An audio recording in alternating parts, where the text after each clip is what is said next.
ไหม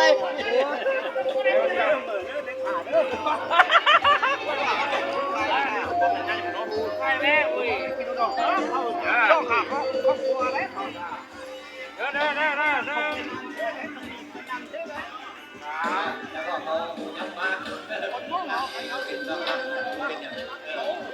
เราเป็นเราไปเจอเรื่องใหญ่บ้านแท้จากน้ำบ้านแท้จอนั้นเลยประกอบสอบเราจะตัวพวกนี้สัญญาจะเป็นมองนะเนาะก็ช่วงวันแล้วเรามันสายต้องโปรดสายเนอะห้องเสียงดีเป็นรถป้าถ้าคุณเอาด้วยนี่เข้ามาจะเพิ่มเสียงถ้าเป็นรถเด้อลมกันไม่ได้ตั้งหน้าหัวหน้าคุ้มบ้านน้องมันจะตกลงมันจะเราไม่ได้เสียงดีเพื่อให้โยนเห็นได้ไหมเก็บไว้เลยจะนั่งป้าอยู่ข้างปีของเจ้าดิให้ในคนหน้ามันไม่จบเอาเลยเอาเลยวะเอาย้อนพอเพื่อนเอาผู้เดียวเล่าบอกเอาสูงๆเลยเด้อจะใครมันจะไปหาได้เอาสูงๆมันจะไปหาได้เด้อโอ้ยใส่จะได้กินเหล้าแล้วไม่ถูกเลยเอาข้ามเลยผู้ใดข้ามเลยใหม่เบียร์ล้างนั่นเด้อยืนเลยผู้ใดให้โต๊ะเสียอีเด้อไปเบียร์ล้างอะไรมึงเลยเสียล้างนี่เด้อ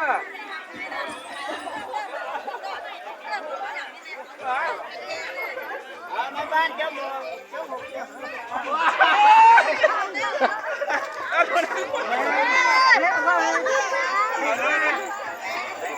เราเลยว่ากติกานะคือ要在ตรงนู้นมันบานเจจนได้ชาต้อยหอยคอดจ๋าได้ได้ขอได้จับช่วงนี้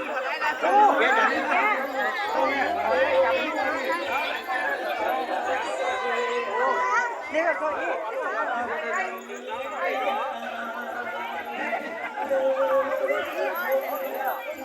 太狗了，兄哥，太人家什么？你这个红眼。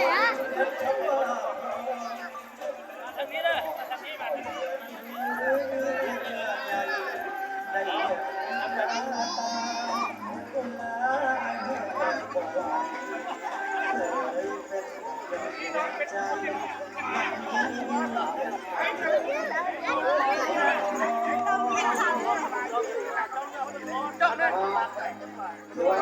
ถ้ามีค่าใจน้อยนั่นก็แล้วก็ขอโทษขออภัยนะว่าขอเสื้อ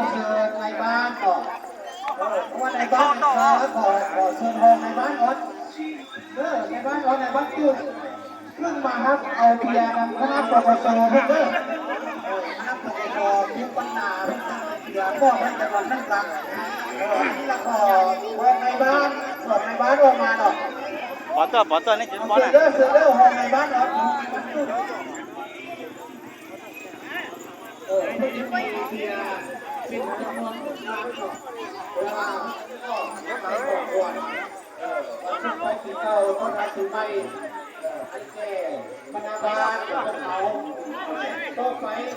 สุดหน้านี้ก็ขอให้ประธานหน้าก็ถึงเจ้าถึงไหนเด้อเพราะว่าขอลาช่วยเมียให้เพี้ยน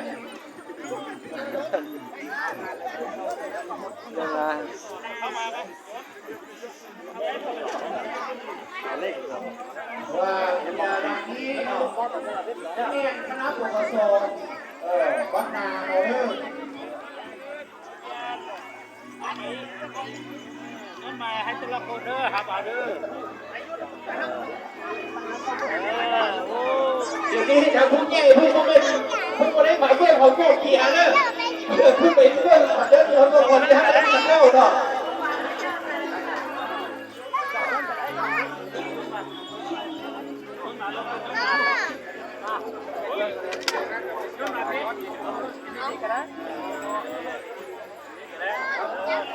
ทำอะไรวะ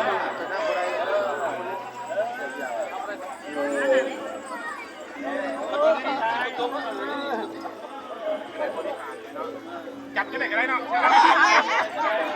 ก็ได้ผมไหวตรงนั้นหมอต้องเรื่องมันเป็นลูกเดียวมาเดิน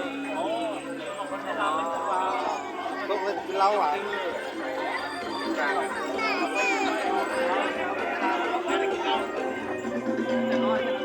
ที่พี่สองจอกแล้วลูก